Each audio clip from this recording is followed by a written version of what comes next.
मैंने कल बताया था भी F is equal to R by two, F is equal to R by two. कुछ साइन कन्वेंशन मैंने बताई थी, वो उम्मीद करता हूं साइन कन्वेंशन आपको याद होंगी। मैं थोड़ा थोड़ा एक बार दोबारा बता दूं। जैसे मैंने कहा भी जितने भी डिस्टेंस होंगे वो सारे के सारे पोल से मेजर किए जाएंगे। फिर मैंने कहा था भी जो डिस्टेंस इंसिडेंट रे की डायरेक्शन में होंगे वो पॉजिटिव होंगे, इंसिडेंट रे के अपोजिट नेगेटिव होंगे, प्रिंसिपल एक्सिस से ऊपर पॉजिटिव होंगे, प्रिंसिपल एक्सिस से नीचे नेगेटिव होंगे।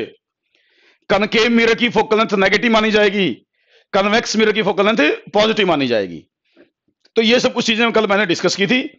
आप एक एडिंग डालो, कल वाली चीज को मैं आगे बढ़ाता हूं। अब आप एडिंग डालो, relation between F and R, relation between F and R. जैसे मैंने लिखा F is equal to R by two, मैंने लिख तो दिया कि F is equal to R by two है, बट अब मैं प्रूव करूंगा कि F is equal to R by two होता है। मैं प्रूव करूंगा कि एफ आर बाई टू के बराबर होता है, ये हमने प्रूव करना है। तो देखो मैंने कल जब आपको पढ़ाया था तो मैंने ये कहा था कि मिरर जो है बनाएंगे हम बड़ा, लेकिन होता बहुत छोटा है, ये दिमाग में रखना बात। मैं एक पॉइंट बता रहा हूं, उसको मैं यूज करूंगा, एक बार इधर सुन लो, मेरे डायग्राम को एक बार देखना, एक बार इधर देखना बेटे, फिर बाद में स्टार्ट करूंगा उससे, उसमें जो चीज यूज होगी पहले बता रहा हूं एक बार। जैसे मैंने कहा भी मिरर जो है वो बहुत छोटा मानना है, बहुत छोटा मानना है मिरर। मैं छोटा मिरर लेके कोई चीज बताना चाह रहा हूं जिसका मैं यूज कर लूं तो आपको वहां समझ में आया भी क्यों लिखा मैंने ऐसा। जैसे मान लो ये कोई पॉइंट एफ है, इधर देखते ना डायग्राम में, ये मान लो कोई पॉइंट एफ है, मैं जानबूझ के मिरर छोटा बना रहा हूं, कोई चीज समझानी है मुझे, मैं जानबूझ के बहुत छोटा मिरर बना रहा हूं। तो ये पॉइंट एफ, ये पी, मान लो एक पॉइंट है ए, एक पॉइंट ए है, मिरर के ऊपर है एक पॉइंट ए। तो बेटा एफ और ए को मिलाओ, एफ और ए को, एफ और ए को मिलाओ, तो आप देखो एफ से या ए से एफ का डिस्टेंस देखो, ए से एफ का, और पी से एफ का डिस्टेंस देखो। डायग्राम देखो एक बार ध्यान से, ए से एफ का डिस्टेंस देखो और पी से एफ का डिस्टेंस देखो, क्या ये दोनों लगभग बराबर हैं? आपको दिख रहे हैं? ए एफ और पी एफ में कोई ज्यादा फर्क नहीं है, ए एफ और पी एफ में कोई ज्यादा फर्क नहीं है, ये दिख रहा है आप लोगों को?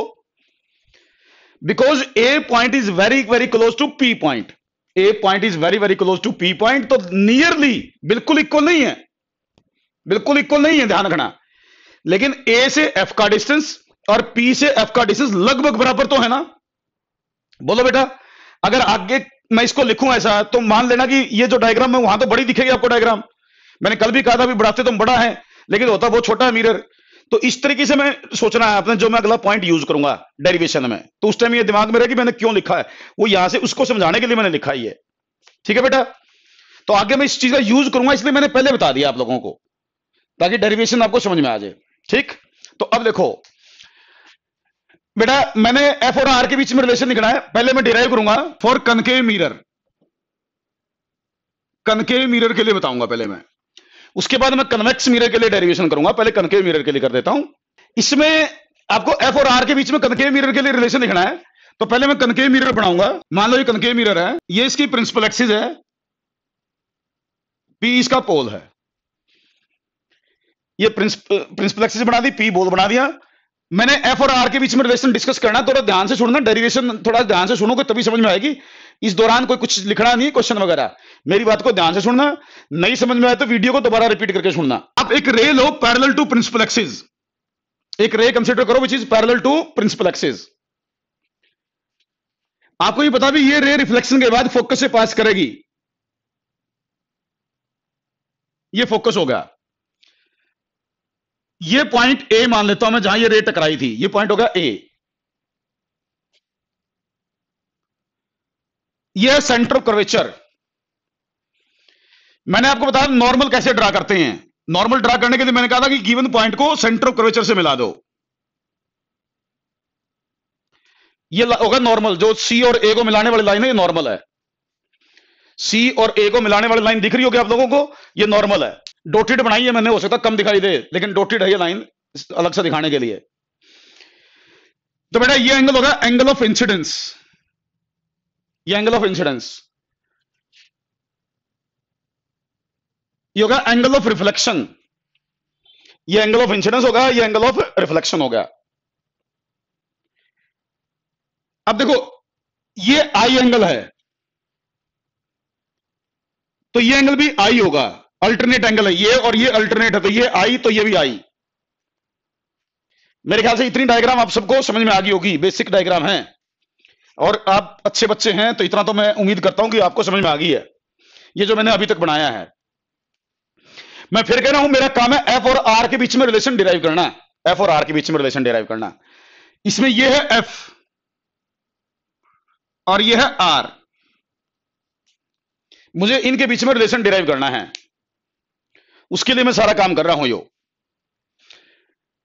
अब देखो आप ट्रायंगल ले लो, ट्रायंगल ले लो A F C, triangle A F C देखो आप ध्यान से, ये है वो ट्रायंगल जिसका मैं नाम ले रहा हूं, वो ये ट्रायंगल है, इसकी बात कर रहा हूं।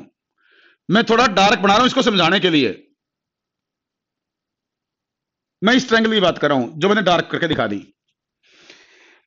अब ये देखो इस ट्रायंगल में एंगल आई और एंगल आर इक्वल हैं, आई और आर हमेशा इक्वल होते हैं, आई और आर हमेशा इक्वल होते हैं। अब ये देखो आपने ट्रायंगल की एक प्रॉपर्टी पढ़ी होगी कि अगर दो एंगल बराबर हैं तो उनके आमने सामने की साइडें भी इक्वल होती हैं।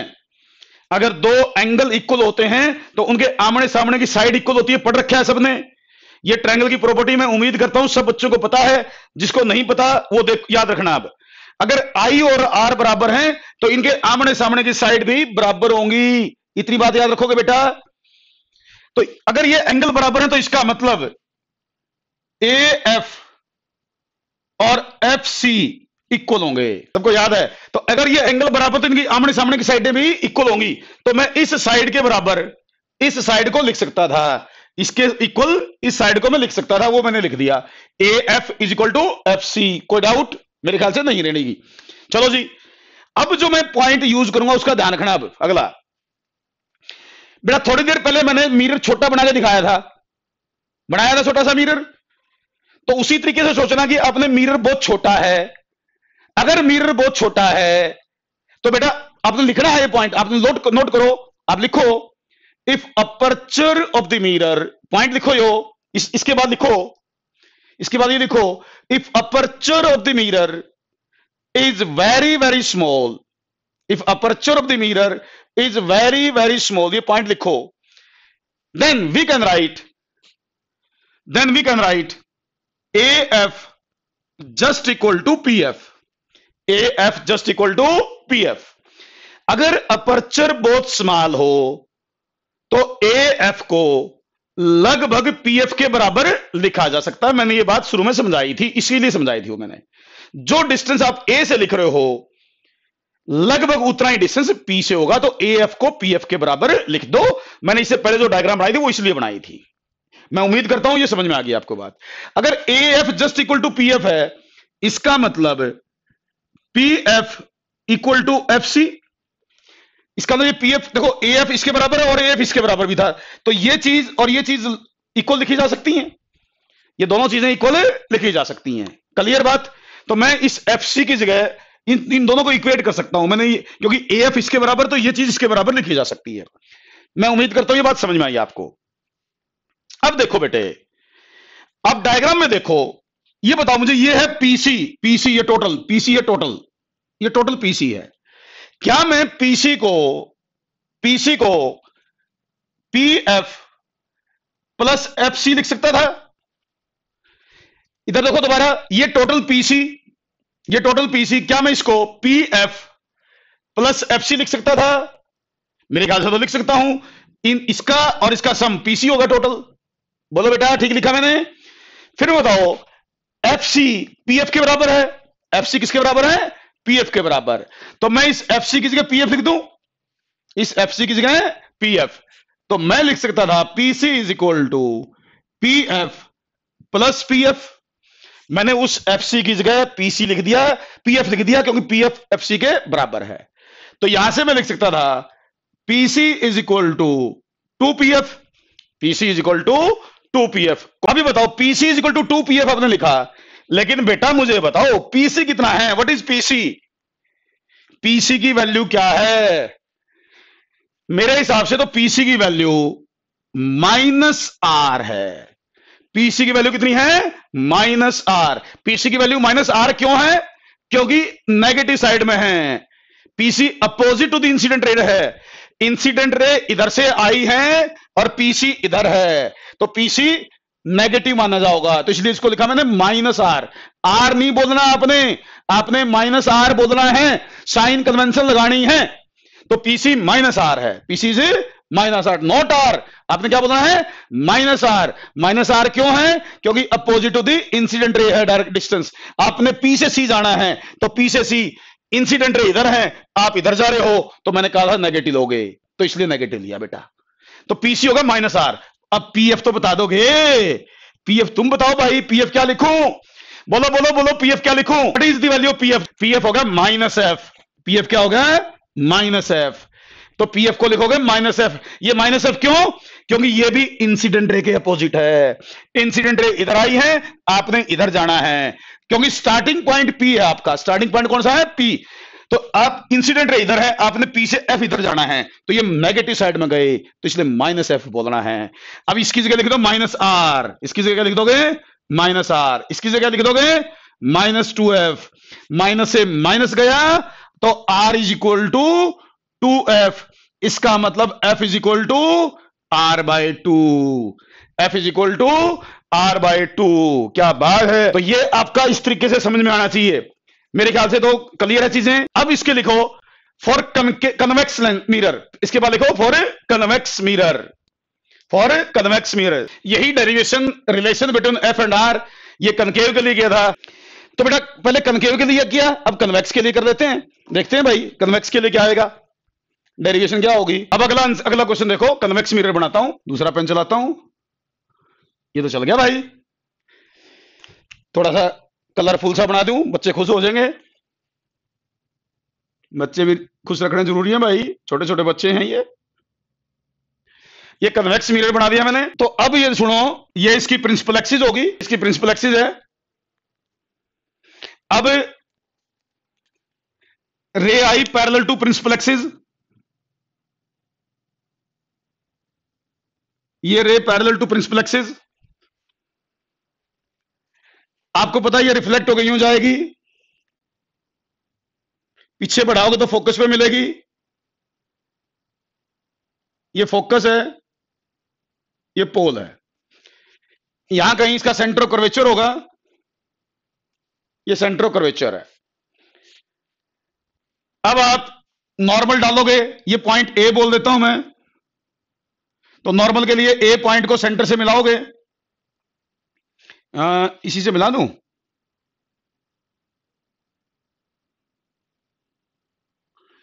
ये सेंटर से मिलाया, नॉर्मल डल गया। अब आप एंगल आई दिखाओ, ये एंगल आई हो गया, इधर एंगल आर हो गया। इतना तो सबको पता ही होता है एंगल आई क्या होगा, एंगल आर क्या होगा, ठीक। अब ये एंगल आई है,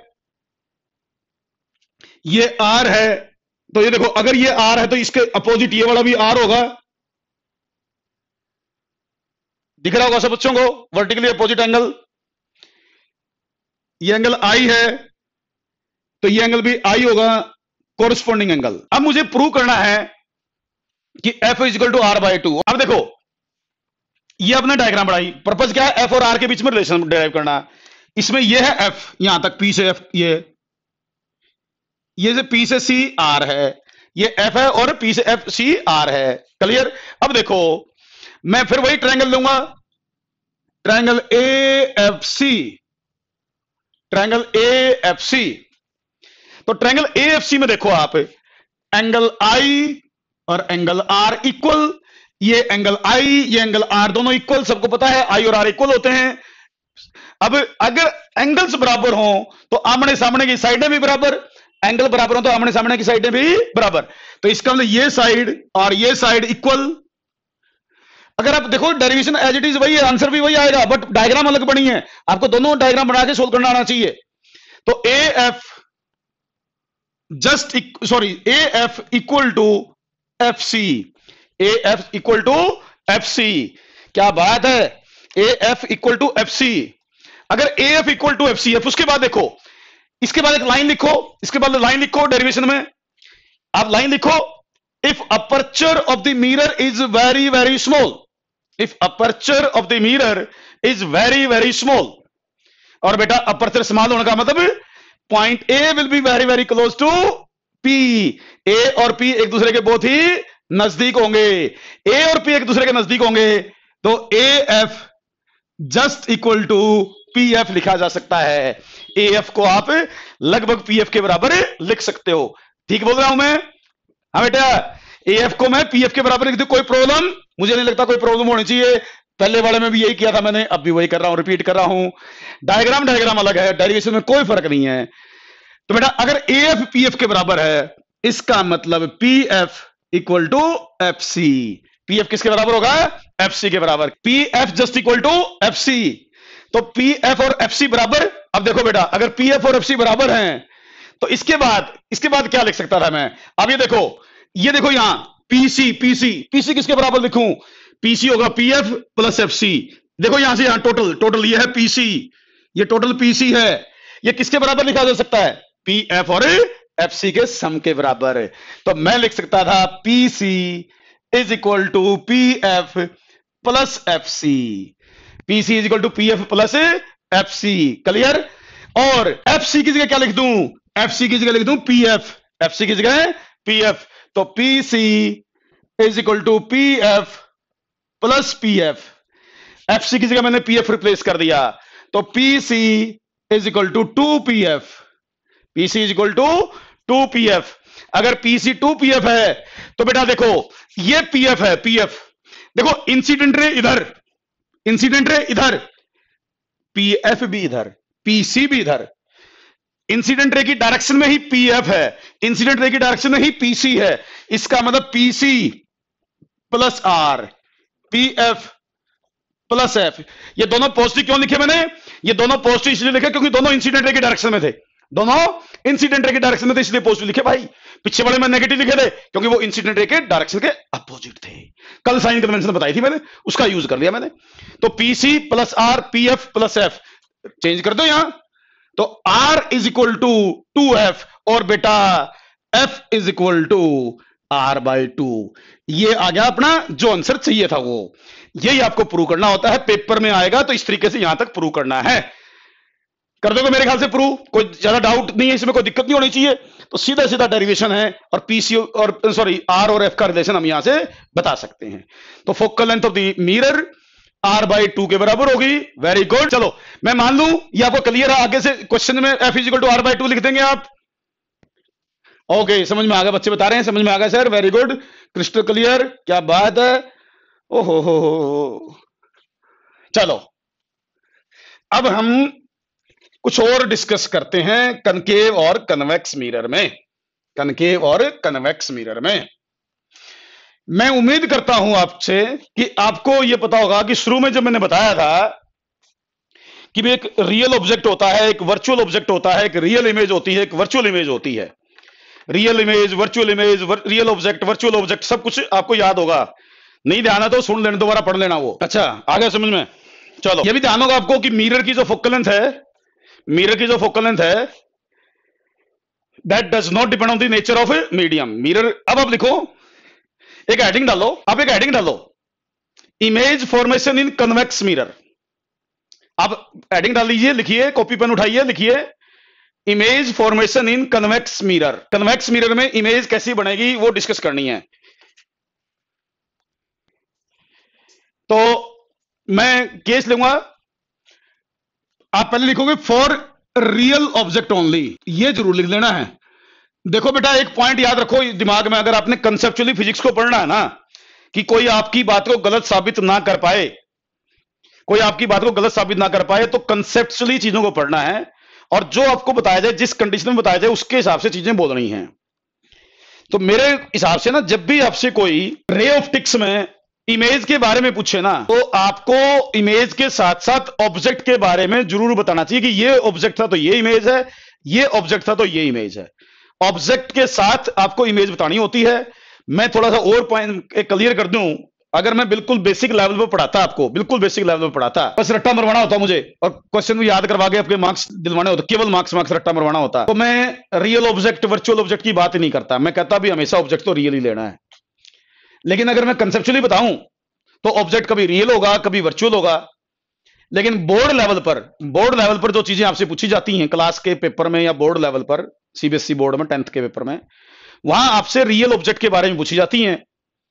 वर्चुअल ऑब्जेक्ट वगैरह का जो केस आएगा वो साइंस ओलंपियाड है, जैसे फिजिक्स ओलंपियाड वगैरह होगा, या आप एनटीएससी का पेपर देंगे, इस तरह के जो एग्जाम देंगे कंपटीशन टेस्ट, उसमें फिर रियल ऑब्जेक्ट वर्चुअल ऑब्जेक्ट कोई भी कंडीशन पूछी जा सकती है। तो शुरू में केवल मैं बेसिक बता रहा हूं आपको, बोर्ड के हिसाब से मैं बताऊंगा पहले, उसके बाद आगे बढ़ूंगा। तो पहले इसीलिए मैंने लिखा ओनली फॉर रियल ऑब्जेक्ट। क्या लिखा मैंने? Only for real object. उसके बाद मैं वर्चुअल ऑब्जेक्ट की बात करूंगा बाद में बल्कि थोड़ा सा डिस्कस होने के बाद, जब मैं बेसिक सारा पढ़ा लूंगा ना, कनकेव का भी कन्वेक्स का भी, फिर मैं जाऊंगा आगे 2 लेक्चर के बाद मैं कहीं वर्चुअल ऑब्जेक्ट की बात करूंगा। अभी बेसिक्स बताऊंगा मैं आपको। तो इसका मतलब मैं जो भी डिस्कशन करूंगा फॉर रियल ऑब्जेक्ट ओनली, मैं केवल रियल ऑब्जेक्ट के हिसाब से चीजें बताने जा रहा हूं, वर्चुअल ऑब्जेक्ट के हिसाब से नहीं। वो आगे आएंगी 2 लेक्चर के बाद। तो अगर मैं कहीं पर भी ऑब्जेक्ट बोलूं तो मान लेना कि अभी तक तो रियल ऑब्जेक्ट की ही बात हो रही है, मेंशन करूं या ना करूं, इसलिए मैंने शुरू में रियल ऑब्जेक्ट लिख दिया। तो बेटा देखो, पहला केस इसमें, when object is at infinity. मुझे डायग्राम बनानी है जब ऑब्जेक्ट इन्फिनिटी पर रखा हो, when object is at infinity. तो इसमें 2 ही केस बनने हैं, एक इन्फिनिटी का, एक उसके अलावा। तो ये मेरा कन्वेक्स मिरर है, ये कन्वेक्स मिरर है, ये इसकी प्रिंसिपल एक्सिस है, ये हमने इसका पोल बताया था भाई, ठीक, ये सबको पता है चीजें। मैंने बोला ऑब्जेक्ट इज एट इन्फिनिटी, तो बेटा अगर आपने बोल दिया ऑब्जेक्ट इन्फिनिटी पर है, तो आप ये मान लोगे कि rays are parallel to principal axis. इसका मतलब रेज आएंगी पैरेलल टू प्रिंसिपल एक्सिस। अगर आपने ऑब्जेक्ट को इन्फिनिटी में मान लिया तो रेज को आप पैरेलल टू प्रिंसिपल एक्सिस बोलोगे। अब आपको यह भी पता है अगर rays parallel to principal axis आएंगी तो ये डाइवर्ज हो गई हो जाएंगी, ये रे इधर जाएगी, पीछे बढ़ाओगे तो फोकस में मिलेगी, ये रे हो जाएगी। अब ये रेज पीछे बढ़ाई तो फोकस में मिली, फोकस पे मिली तो इमेज बनी फोकस पर, इमेज। तो इसमें एक तो ये डायग्राम बनानी है आपको कि भाई अगर ऑब्जेक्ट इन्फिनिटी पर है तो रेज आएंगी पैरेलल टू प्रिंसिपल एक्सिस, वो डाइवर्ज हो जाएंगी, पीछे बढ़ाओगे तो फोकस पे मिलेंगी, और जहां रेज मिलती हैं या मिलती हुई दिखती हैं उसको इमेज कहते हैं। तो इसका मतलब इस केस में जो इमेज बनी वो बनी फोकस पर, इमेज कहां बनी? फोकस पर। अब एक तो ये पूछते हैं भाई अगर ऑब्जेक्ट इन्फिनिटी पर तो इमेज कहां बनती है, आपने बता दिया जी फोकस में बनती है। एक डायग्राम भी पूछी जाती है, डायग्राम बना के दिखा, तो ये डायग्राम बना देना। फिर आपसे पूछते हैं इमेज कैसी बनी भाई, इमेज बनी कैसी? तो लिखो इमेज के बारे में, इमेज के बारे में लिखो, बताना पड़ेगा आपको। क्लास के पेपर में पूछेगा कि what is the nature of image, image की नेचर बताओ। अब जब इमेज की नेचर बताओगे तो इमेज की नेचर बताते हो तो क्या बताना है बेटा? जब भी कोई आपसे इमेज की नेचर पूछे ना तो 3 चीज बतानी होती हैं। इमेज की नेचर का मतलब 3 बातें बतानी है, जरूर ध्यान रखना। एक तो आपको ये बताना होता है कि इमेज रियल है या वर्चुअल है, फिर बताना होता है कि इमेज इरेक्ट है या इन्वर्टेड है, और फिर बताना होता है कि इमेज मैग्नीफाइड है या डिमिनिस्ड है। इमेज का साइज बताना होता है, इमेज की कैसी रियल वर्चुअल हो क्या बतानी। तो इसमें लिख लो, आप लिख लो इमेज के बारे में, इमेज इज वर्चुअल, आप लिख लो image is virtual, erect and highly diminished. Highly diminished मतलब just like point, just like point. तो image is real, erect, sorry virtual, erect and highly diminished. तो इस केस में कोई इमेज के बारे में पूछेगा तो ये तीनों पॉइंट जरूर मेंशन करने हैं। एक तो ये डायग्राम बनानी आनी चाहिए आपको, फिर आपको इमेज की नेचर के बारे में बताना चाहिए।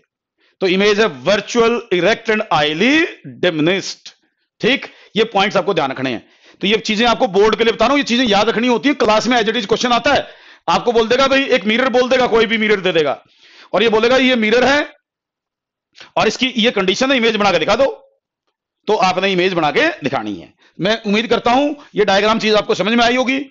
और इसकी प्रॉपर्टीज आपको ध्यान रखनी है। दूसरा केस लिखो इसी में, case second, when object is placed in front of mirror at finite distance. Finite distance का मतलब है कि नजदीक रखा है, इन्फिनिटी पर नहीं है, इन्फिनिटी के अलावा कहीं हो चाहे, इन्फिनिटी के अलावा कहीं पर भी रख दीजिए, आपका हर केस के लिए एप्लीकेबल होगा। फाइनाइट का मतलब इन्फिनिटी के अलावा कुछ हो जाए। तो बेटा ये मान लो ऑब्जेक्ट है, सॉरी मिरर है, ये मिरर है भाई, ये प्रिंसिपल एक्सिस है, ये इसका पोल है, ये ऑब्जेक्ट रख दिया हमने मिरर के सामने। फाइनाइट डिस्टेंस में कहीं पर भी रख दो, हर केस में एप्लीकेबल होगा। तो इसने बोला भी ये ऑब्जेक्ट है, कन्वेक्स मिरर के सामने रखा है, इसकी इमेज बनानी है।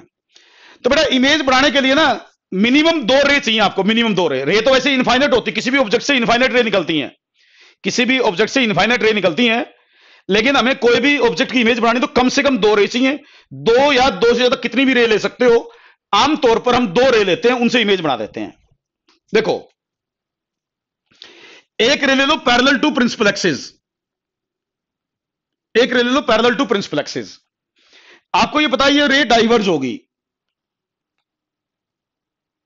डाइवर्ज होगी।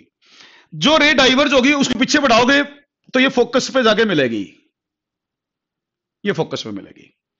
तो एक ray parallel to principal axis ली, वो डाइवर्ज होगी, पीछे बढ़ाओगे तो फोकस पे मिलेगी। इतना सबको पता है कि पैरेलल रे पीछे बढ़ाने से फोकस पे मिलती है। अब मुझे बनानी डायग्राम, तो मेरे को 2 रे चाहिए कम से कम, एक तो मैंने ले ली। अच्छा इस केस में ये तो पता मुझे वर्चुअल इमेज बनेगी, पीछे बनेगी, ये सब ने छोटी क्लासेस में पढ़ रखा होता है।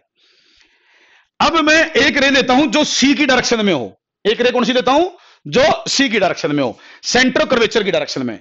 सेंटर कर्वेचर का मतलब हो गया नॉर्मल। जो लाइन सेंटर कर्वेचर की लाइन डायरेक्शन में होती है, मैंने कहा वो नॉर्मल होती है, और जो लाइन नॉर्मल होती है वो एज इट इज, जो रे नॉर्मल की तरफ जाती है वो एज इट इज पीछे आती है, बैकवर्ड आती है। तो एक रे ले लो जो सेंटर ऑफ कर्वेचर की तरफ जा रही है, कहां जा रही है, सेंटर ऑफ कर्वेचर की तरफ, ये सेंटर ऑफ कर्वेचर की तरफ, लेकिन ये एज इट इज पीछे जाएगी, एज इट इज बैकवर्ड आ जाएगी। अगर बैकवर्ड आ गई तो ये देखो ये दोनों रे पीछे बढ़ाने के बाद यहां कट कर रही हैं, ये ए डैश पर कट कर गई, यहां परपेंडिकुलर डाल दो, ये परपेंडिकुलर डाल दिया, तो ये बन गई ए डैश बी डैश इमेज, ए डैश बी डैश इमेज बन गई।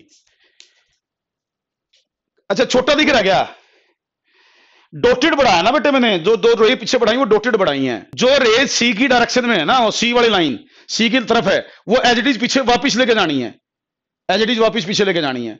तो दोनों डॉटेड रे एक ए डैश पे कट कर रही हैं, वहां से परपेंडिकुलर डाला तो ए डैश बी डैश इमेज बन गई। तो ये ए डैश बी डैश जो इमेज है ये वर्चुअल है, वैसे तो मुझे ये डॉटेड बनानी चाहिए थी, सब दिखाना था मुझे डायग्राम में, तो इसलिए मैंने डार्क करके दिखा दिया इसको। तो ये ए डैश बी डैश इमेज है। एक बार इमेज के बारे में लिखो, अच्छा क्लियर है, चलो क्लियर है। एक बार इमेज के बारे में प्रॉपर्टी लिखो, प्रॉपर्टीज ऑफ इमेज लिखो एक बार, फिर आगे बढ़ेंगे। यहां पे पहले इमेज की प्रॉपर्टी लिखो, image is virtual, image is virtual, erect and diminished. Image is virtual, erect and diminished. Image virtual है, इरेक्ट है, डिमिनिश्ड है। तो वर्चुअल है, इरेक्ट का मतलब सीधी, डिमिनिश्ड का मतलब छोटी। डिमिनिश्ड का मतलब होता है ऑब्जेक्ट बड़ा और इमेज छोटी, इसको कहते हैं डिमिनिश्ड। तो image is virtual, erect and diminished and will be between focus and pole. बिल्कुल सही, काशवी ने बोला कि फोकस और पोल के बीच में है, तो फोकस और पोल के बीच में बनती है।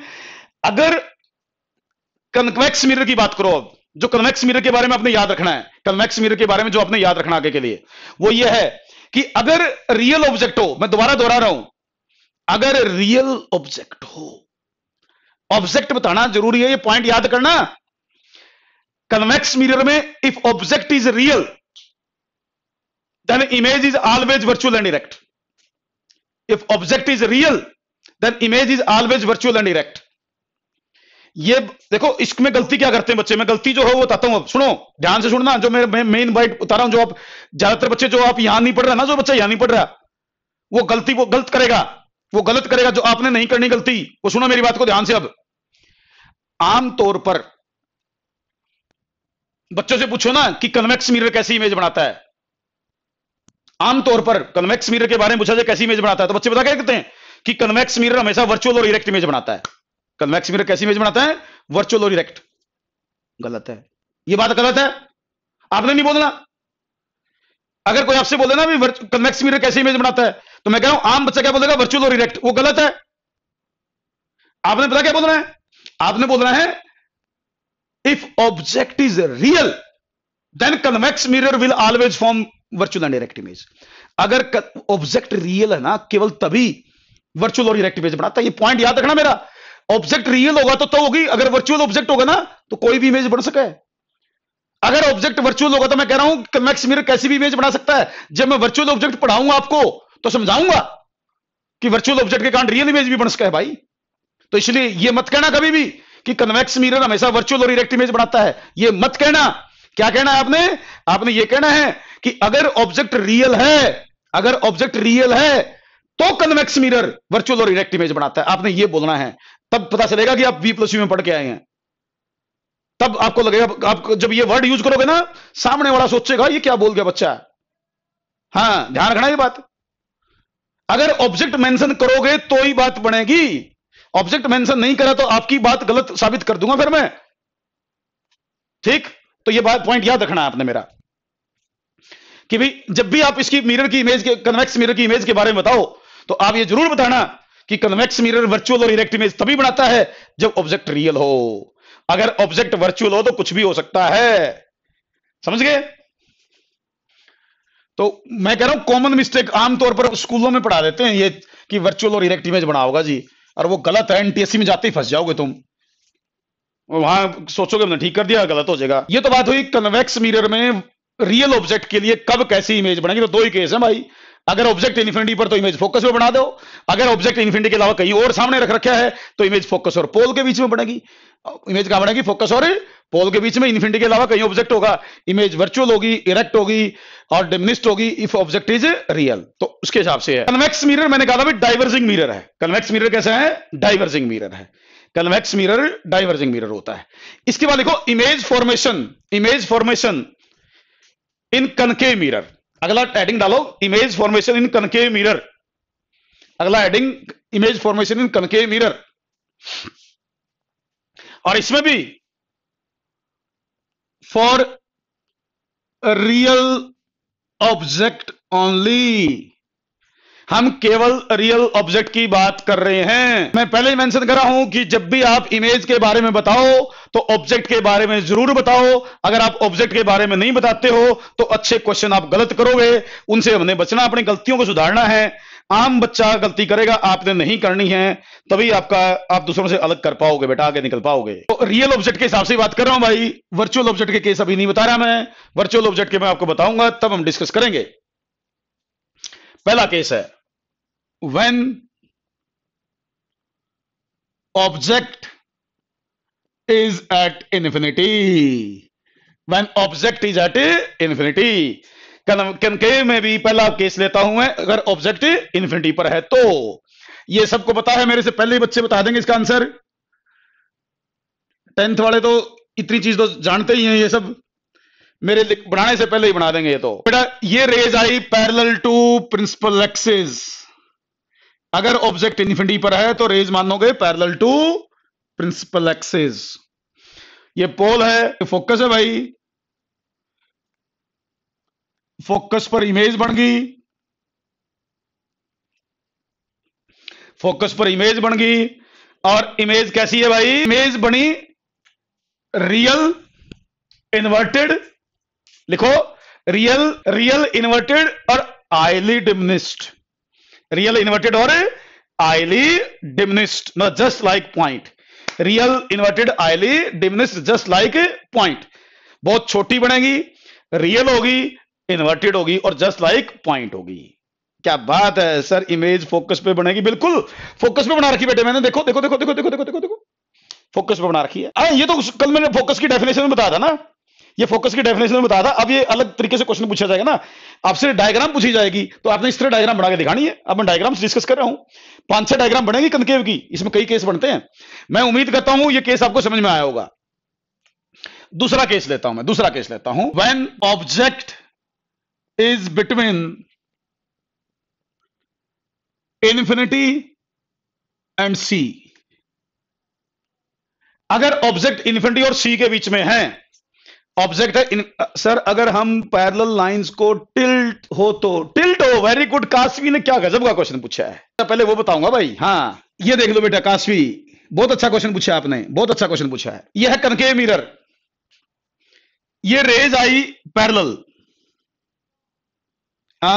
लेकिन यूं आई, इस तरीके से सोच लो,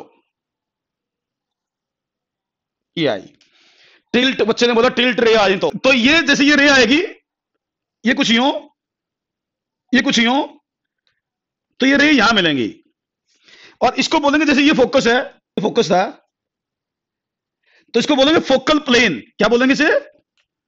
focal plane. Focal plane, focal plane कहते हैं इसे, फोकल प्लेन पे बनेगी, फोकस पे नहीं, फोकस नहीं बोलना, फोकल प्लेन बोलना है। हाँ फोकल प्लेन, फोकल प्लेन क्या होती है देखो, मैं कुछ बच्चों को शायद ना पता हो फोकल प्लेन, जैसे फोकस है ना, फोकल प्लेन बता देता हूं, कुछ बच्चे हो सकते हैं नए हो या नहीं पढ़ रखे हो फोकल प्लेन, उनके लिए बता रहा हूं फोकल प्लेन। सुनो देखो ये फोकस है, यह है प्रिंसिपल एक्सिस, सुनते जाना फोकल प्लेन क्या होती है, फोकल प्लेन समझना, यह है प्रिंसिपल एक्सिस, ये फोकस था। आप यहां से एक सरफेस कंसीडर करो वर्टिकल, यूं परपेंडिकुलर, एक परपेंडिकुलर सरफेस कंसीडर करो, एक परपेंडिकुलर सरफेस कंसीडर करो, एक परपेंडिकुलर सरफेस कंसीडर करो जो फोकस से पास करे, यूं यूं यूं यूं। तो ये जो सरफेस है ना जो फोकस से पास कर रहा है, प्रिंसिपल एक्सिस के परपेंडिकुलर है, इस पूरे सरफेस को इमेजिन करो आप, इधर भी ऊपर भी नीचे भी, मेरा हाथ तो छोटा है ना, तो इसको यूं इमेजिन करना है, यहां पूरा एक परपेंडिकुलर सरफेस इस फोकस से पास करे, प्रिंसिपल एक्सिस के परपेंडिकुलर हो, तो ये पूरा सरफेस जो है this is called focal plane. इसको क्या बोलेंगे? Focal plane. मैं जैसे बना के दिखाऊं, ए भाई ए यूं यूं सोचो, इस तरह के सोचो भाई, ये जो पेपर बना के रख दिया ना मैंने, ये आपका फोकल प्लेन कहलाएगा, इसको बोलेंगे फोकल प्लेन। ठीक, ये वर्टिकल सरफेस फोकस के थ्रू पास करा तो ये फोकल प्लेन होगी। इसको अंदर भी सोचना है आपने, जैसे बोर्ड के अंदर भी होता है ये सरफेस, तो पूरा, तो इसको फोकल प्लेन कहते हैं। तो ये पॉइंट जो काशवी ने पूछा ना, ये याद रखना आप लोगों को, मैं बताना भूल गया था, बच्चे ने याद दिलवा दिया, तो अच्छा क्वेश्चन पूछ के मेरे से, नहीं तो भाई कोई और आपसे पूछ लेता और मैं नहीं बताता तो ये अच्छा नहीं लगता मुझे। काशवी ने बहुत अच्छा क्वेश्चन पूछा था। अगर rays parallel to principal axis है तो फोकस में बोलो, रेज पैरेलल तो है बट प्रिंसिपल एक्सिस के पैरेलल नहीं, आपस में तो पैरेलल है बट प्रिंसिपल एक्सिस के पैरेलल नहीं है, तो इमेज बनेगी फोकल प्लेन में। क्या बनेगी? फोकल प्लेन में। वेरी गुड बेटा, बहुत अच्छे। अगर ऑब्जेक्ट सी और इन्फिनिटी के बीच में हो, when object is between infinity and C. अब इस डायग्राम पे ध्यान देना बेटा, अब इस पे कंसंट्रेट करो अपने आप को। ये आपका कनकेव मिरर है, ये रेज पैरेलल टू, सॉरी ये प्रिंसिपल एक्सिस है, ये इसका पोल है,